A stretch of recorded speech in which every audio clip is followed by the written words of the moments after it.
Hey, con el truco de la flauta mágica me teletransporto para otro mundo. Mi princesa está con el marido, pero voy para su casa y yo se la tumbo. Nunca solo, siempre con mis nigas. Donde voy siempre me sigue Luigi. Siempre andamos en un vacilón bebiendo pila de ron y escuchando Biggie.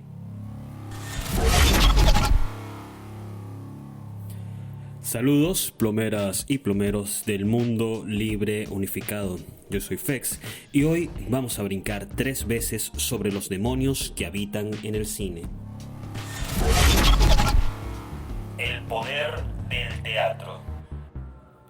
Hace poco más de un año, quizás 2, colgué un tuit en el que me lamentaba de cómo todas las personas interesadas en el circo que es la política pública venezolana se vanagloriaban o lamentaban de que Cojedes, el muy pobre lugar en el que vivo, cambiara de mandatario a través de las elecciones propias de la democracia burguesa que tanta ilusión tipo caverna platónica causa en este país.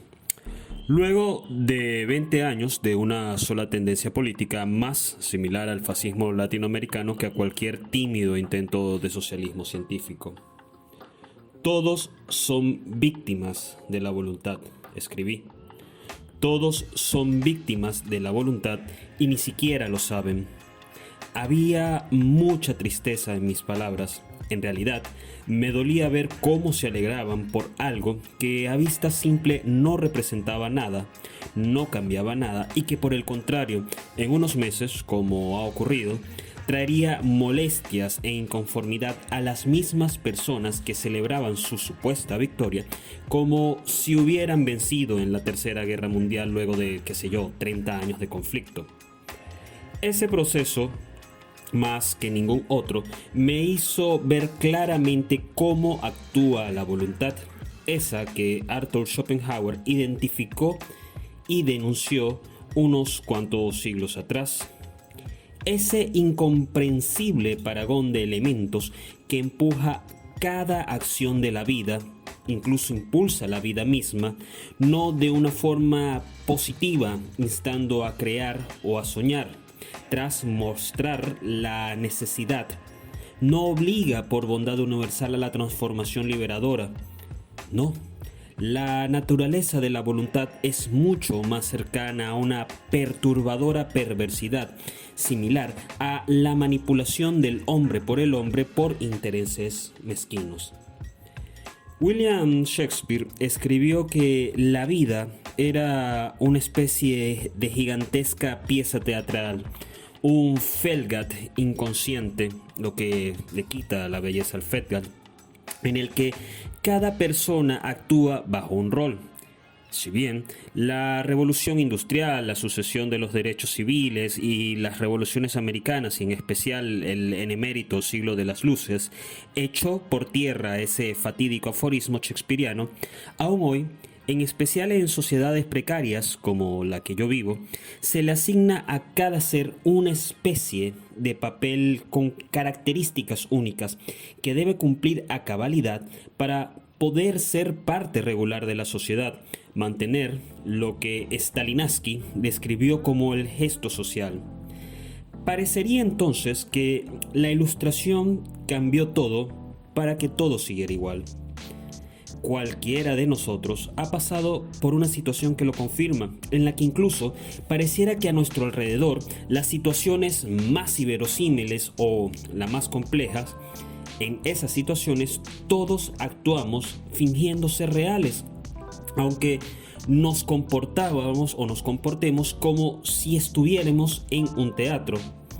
Siendo utilitaristas, podríamos decir que nos comportamos así teniendo en cuenta que estamos alienados y que de cualquier forma y en cualquier grupo, por miedo o por segregación, nos comportaremos como el grupo espera que nos comportemos. Si bien esta no es una manifestación expresa y absoluta, ese algo místico pero universal o terrenal llamado voluntad lo ejemplifica bastante bien, pues los implicados realizan actividades o se mueven o se comportan de formas que solo que no solo carecen de lógica, sino que también parecen ser hilos tejidos de forma cuántica que no somos capaces de ver, en el que cada uno de nosotros posee una aguja para hilar a hilados mientras somos hilados. Eso es muy terrenalmente la voluntad. Un tapiz todopoderoso e incomprensible que nos mueve a placer en cada aspecto de la vida. Algo similar a la premisa del clásico moderno de las hermanas Wachowski, pero de una naturaleza mucho más perversa, justo por estar más allá del bien y del mal. En el mundo como voluntad y representación, un texto de distinción metafísica de la realidad, algo muy kantiano, el salvaje autor Schopenhauer contrapone lo fenomenológico, susceptible y empírico a una fuerza eunómena superior, conocida como voluntad, similar a la llama maya de los textos Upanishads, emulando entonces emulando el mismo mundo que no es real, es fenomenológico. El mundo no es real, el mundo es fenómeno. Aún así, en él existe lo eunúmeno, solo que yo soy incapaz de verlo. Yo, quien teje y que es tejido, soy incapaz de ver los hilos en mis dedos. Esta energía, por llamarla de alguna forma, me mueve, me manipula, me obliga a caminar y a rebelarme contra ella. La voluntad me lleva al trabajo usando distintos hilos que sean tan poderosos que en mi escaso conocimiento sean irrefutables, ya sea pagar el alquiler, la hipoteca, comprarme unos tenis nuevos, no sé. La voluntad enlista a ciudadanos en el Partido Comunista, pero al mismo tiempo me hace raparme la cabeza antes de saludar como un legionario. Todo en la existencia es una representación. Ni siquiera entendemos la alegría o la tristeza, solo la representamos en ese felgat enorme que es la vida misma. Mario Bros, la película, va de ese palo, y aunque no parezca, os juro por Chaplin que va de ese palo. Super Mario Bros. Como representación de la voluntad. Si existe un juego que de una forma u otra el 90% o más de la población mundial conoce, es Super Mario Bros. De hecho, aún recuerdo que después de mi primera PlayStation y de pasar días enteros jugando con mi papá al FIFA World Cup 1998, seguía siendo un asiduo al Super Mario Bros. 3 y a los distintos RPG de la franquicia. Incluso tengo planteado tatuarme a Bowser en el brazo izquierdo, compartiendo espacio con el Quijote, los 7 samuráis, el Cuervo de la Guardia de la Noche, entre otros. Por ejemplo, el logo de Amigo, que me fascina. Pero, en fin, dudo que exista un juego no solo de video más popular que la saga del plomero italoamericano. Su éxito, como todo en la sociedad postcapitalista, promovió una diversificación infame, aunque lógica, si entendemos que en 1993 64 millones de consolas de Nintendo, la casa del videojuego en cuestión, habían sido vendidas en todo el mundo.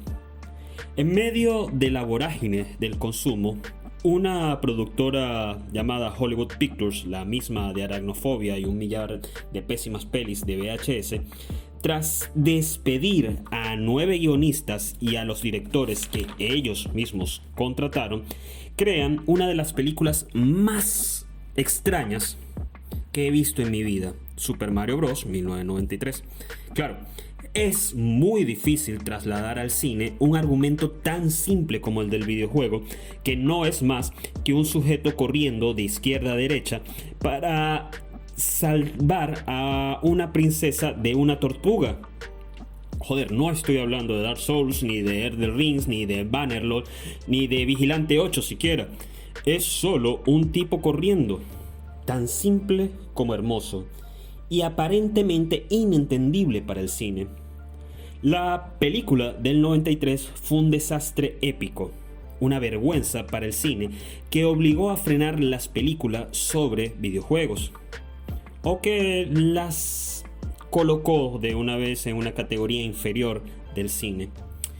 Pero en 2023 Aaron Howard y Michael Bay pasan todas las trabas y escriben y dirigen Super Mario Bros., la película, que poco, si no nada, tiene que ver con la versión del 93 o el anime. A ver si me sale. Super Mario Bros. Peach Himikiyatsu Daisatsuke. Me salió. El argumento de esta versión es simple. Mario y Luigi, hermanos en Brooklyn, tratan de sobrevivir tras un proceso de independización laboral que está saliendo bastante mal. Viajan al subsuelo de la ciudad para solventar un problema de proporciones bíblicas en el que nadie más se quiere meter porque, el guión tiene grandes vacíos. Allí, para culminar, un triángulo hermoso de referencias magistrales a los juegos, ambos hermanos son absorbidos por una tubería que posee propiedades cuánticas, la cual lleva a Mario al reino champiñón, mientras que el pobre Luigi aparece en Mordor. Bueno, no, mentira, pero hubiera molado más que el lugar de las tierras oscuras de Bowser.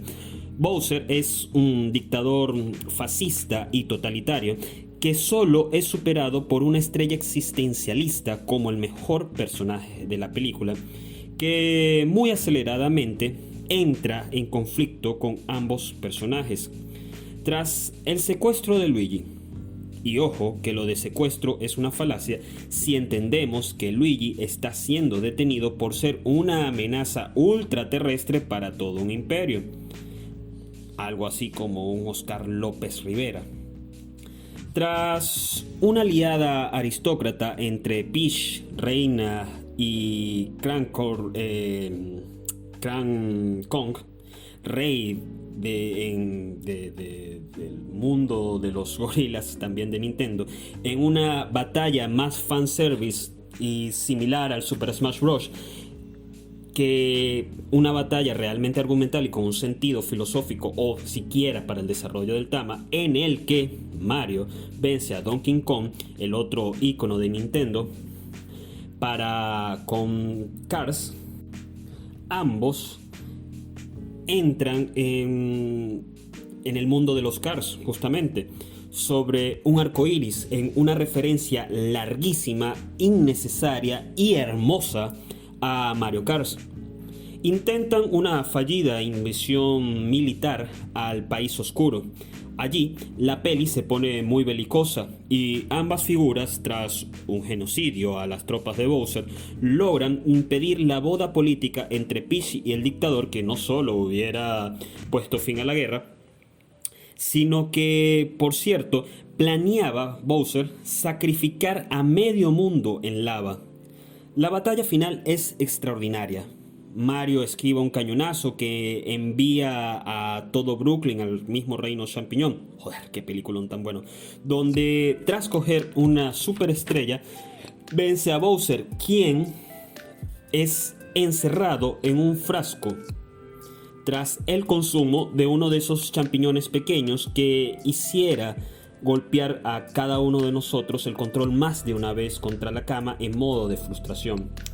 La peli va terminando con celebración en el punto interdimensional y la promesa de una secuela que, si la voluntad lo permite, será tan bella y tan simple como la primera. La parábola del tiburón. La novena de Beethoven, Shingeki no Kyojin y Tiburón tienen algo en común. Son un huevo Fabergé ideológico.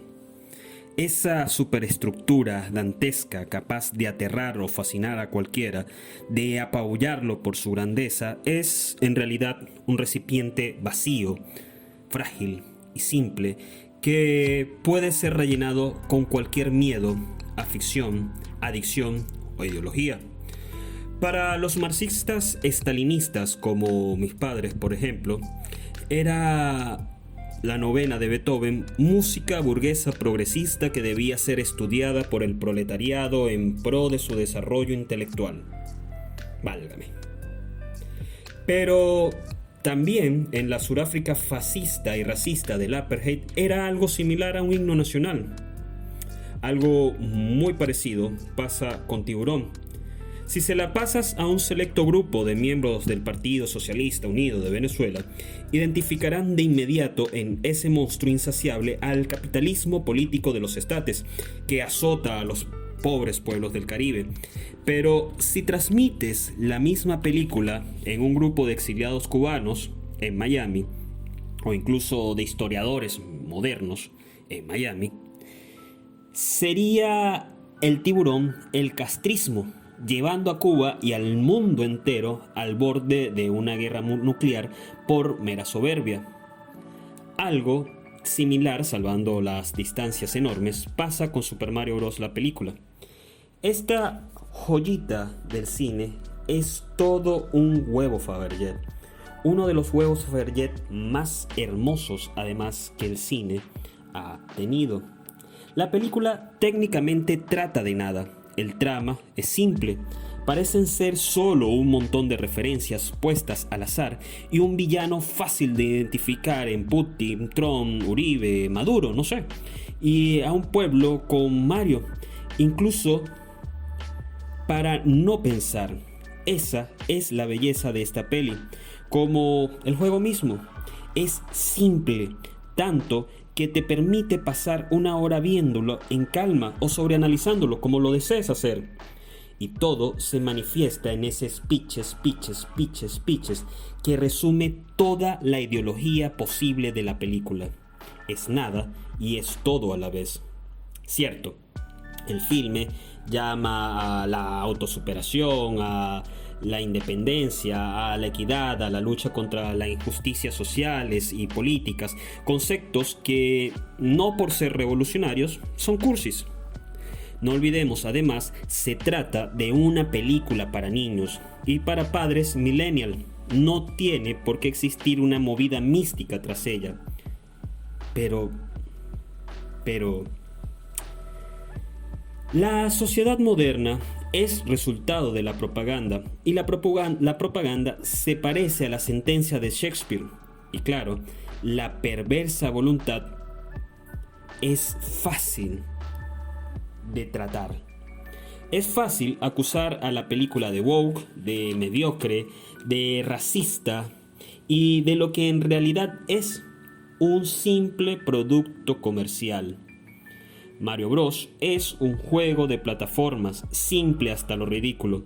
El acierto de los creadores de esta versión fue mantenerse simples en el trama y en los personajes.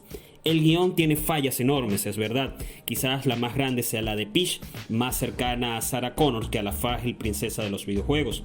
No necesita en ningún momento a Mario para vencer al emperador hostil. Pero es argumentalmente válido tanto en el mercadeo como en la poética narrativa, porque hay que vender historias y hay que vender juguetes. Si bien puedes quitar a Mario y la peli funciona igual, sigue siendo esta la figura que solventa el caos, quizás un poco forzado, quizás con un Deus Ex Machina, pero funciona. Luigi en el guión no es el del 93, que era un guerrero empírico. Este Luigi es más bien cobarde y aniñado, como somos casi todos los millennials. Sin embargo, es usado como arco argumental para sustentar todo el living o hoja de historia de la historia. Luigi es el pilar que hace real que la película pueda ser al mismo tiempo Super Mario Bros. Y Mario Kart. Además, esta película nos regala el villano más empático y aún así plano del cine. Del cine cercano, claro está. Bowser. Como ya lo he dicho anteriormente, soy un millennial. Crecí entre videojuegos y películas que siempre fueron un terrible matrimonio, en especial cuando el cine pasa a la consola. Ejemplos, Resident Evil, Mortal Kombat, Street Fighter, Dios mío, qué horrible, Doble Dragón, probablemente la peor película que existe sobre la faz de la Tierra. Chun-Li, Arma Mortal, Príncipe de Persia, Mario Bros del 93 y más de lo cual puedo recordar. Esto me hace llegar a una apuesta en la que apuesto mi reino. Super Mario Bros., la película del 2023, es por mucho la mejor adaptación jamás hecha a un videojuego. Así que sí, este filme que solo apela a la nostalgia está presto en lo infinito cinematográficamente, es por demás una obra maestra. Víctimas de la voluntad. Creo que ningún villano simple, sin complejidades argumentales, me había gustado tanto, jamás, teniendo en cuenta incluso que hasta en El Señor de los Anillos apostaba por Sauron, e incluso en los Anillos de Poder que existe para demostrar que Dios nos odia. Dios, cómo me gusta Bowser. Más allá de la brutal actuación de Jack Black, o del carisma pleno que se supo imprimir en el personaje, su encanto, al menos en lo filosófico, reside en que es una víctima absoluta de la voluntad. Hace algunos años hablaba con un amigo anarquista también sobre el loco siglo XX y llegamos a la conclusión de que Alemania es la gran víctima de ese siglo. Si bien el pueblo alemán incurrió en hechos atroces e inhumanos en África, Europa y dentro de sus propias fronteras, es innegable la brutalidad con la que la historia castigó el imperialismo, el colonialismo y la belicosidad teutónica.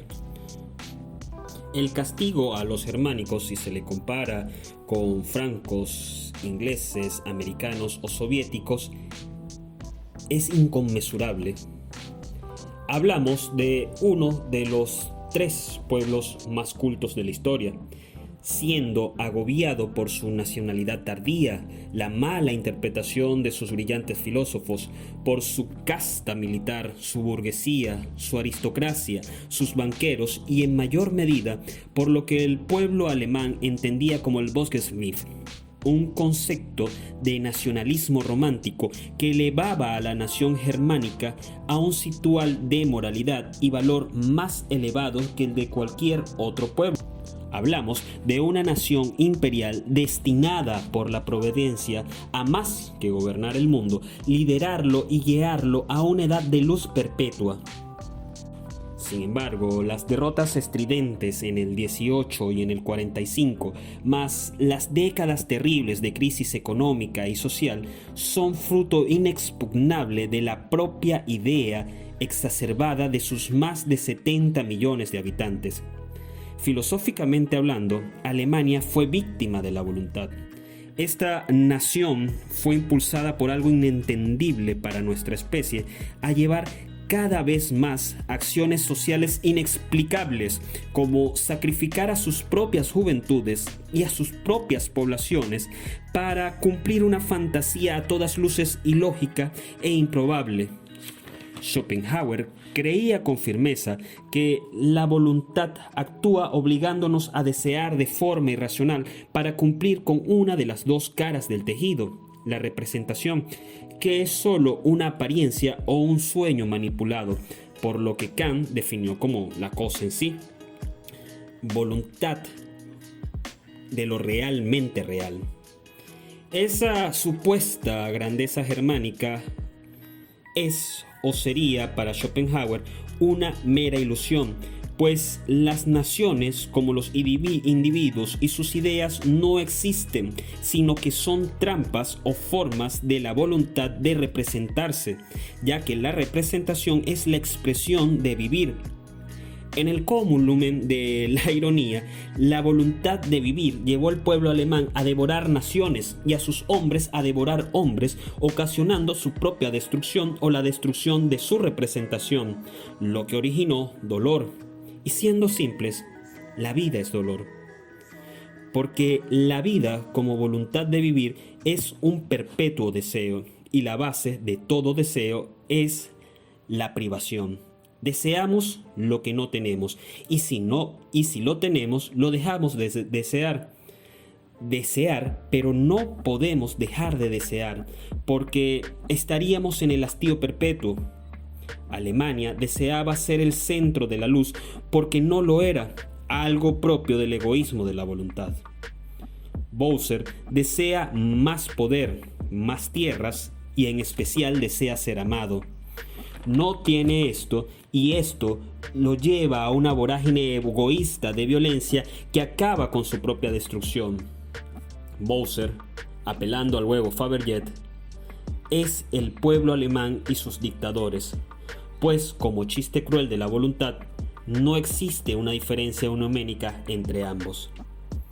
Además, nos los demuestra con su mantra: pitches, pitches, pitches, deseo, deseo, deseo, dolor, dolor, dolor. La estrella salvaje. Nada importa. Estás vencido. Hagas lo que hagas, no podrás vencer a la voluntad, porque tus intentos de lograrlo son trampas de la voluntad. El trabajo, los amigos, la borrachera, las fiestas, las drogas, el deporte, la política, la religión, el cine, este ensayo, el amor. Todo es una trampa de la voluntad. Anima, ¿no? Cuando entendí eso, sentí un vacío inexplicable de tristeza en mi ser, o la representación del ser en mi ser. La voluntad es invencible, así de simple. La única forma de luchar contra ella es sin luchar, intentando no caer en el tedio, algo casi imposible que además te convertiría en un cínico posmoderno. En la película de Super Mario Bros., un personaje lo logra. La estrella prisionera que ha perdido su brillo. Es, en el mundo de Sofía al menos, el personaje más sólido y poderoso de todo el film. Lumae es parte del Super Mario Galaxy, si la memoria no me falla, que dentro del lore del juego puede convertirse en planetas, galaxias o agujeros negros. Dentro de la película, su labor argumental pasa de alivio cómico a destructor de ilusiones, o al personaje más benevolesco posible al decir: nadie puede escapar. En realidad, no se rendía ante su condición de prisionero, sino que con brutal sinceridad explicaba que nadie puede vencer a la voluntad, porque al final de la película, Peach seguiría llenando sus vacíos con poder, Mario seguiría siendo un fracasado del capitalismo, Luigi siempre estaría a la sombra de su hermano mayor, Donkey Kong siempre sería mal visto y rechazado por su padre, y Bowser siempre será un desgraciado que ni siquiera sabe por qué es desgraciado. Porque, como enseña Lumae, el único consuelo es el dulce alivio de la muerte. Esto, claro, para quienes caen en la vorágine del deseo. Esta estrella es la clave filosófica para vencer a la voluntad, o al menos fingir que nos oponemos a ella. Lumae es el cinismo absoluto que, al saber no poder vencer, se burla del deseo y del hastío, navegando sobre la voluntad, incluso cuando está por ser sacrificada y entiende que la libertad solo se alcanza en ese momento. Lumae, te amo, de veras te amo. Conclusión. Fui a ver Super Mario 3 con mi compañera de vida, Nietzscheana además. ¿Recuerdan que en Dark, Nietzsche vence a Schopenhauer y al final se nos propone que el amor, que está más allá del bien y del mal, es el hilo que mueve al mundo y no la voluntad? Pues bien, llevo unos cuantos minutos diciendo exactamente lo contrario. Gracias a una película para niños que ni siquiera tiene un guión exigente, sigo creyendo que la vida carece de sentido y es movida arbitrariamente por este elemento inexpugnable. no puedo oponerme a ella y a medias logro vivir oscilando entre el dolor y el hastío. Sin embargo, en el medio del péndulo me he encontrado con el arte. Schopenhauer creía que el arte, en especial la música, era algo tan poderoso que puede rasgar la voluntad y mostrar la cosa en sí. Desde mi diminuto punto de vista, creo que el teatro rasga la voluntad y puede mostrar la cosa en sí. Pero no pienso obligar o sugerir a nadie a siquiera pensar en vencer a la voluntad, o al menos plantarle cara como algunos lo hemos podido hacer. Si el ego me permite algo, sería instar a las personas a crear y a consumir arte, porque si bien no sirve para romper el tejido, al menos alcanza para descoser unos cuantos hilos. Aún así, por eso mismo, también les recomiendo amar con el alma, entregarse al amor. Sí, el amor es una trampa de la voluntad, quizás la mejor trampa de la voluntad, pero es hermosa y merece la pena caer en ella, tanto como ver o disfrutar Super Mario Bros. La película. Soy Fex, nos vemos en el reino del champiñón.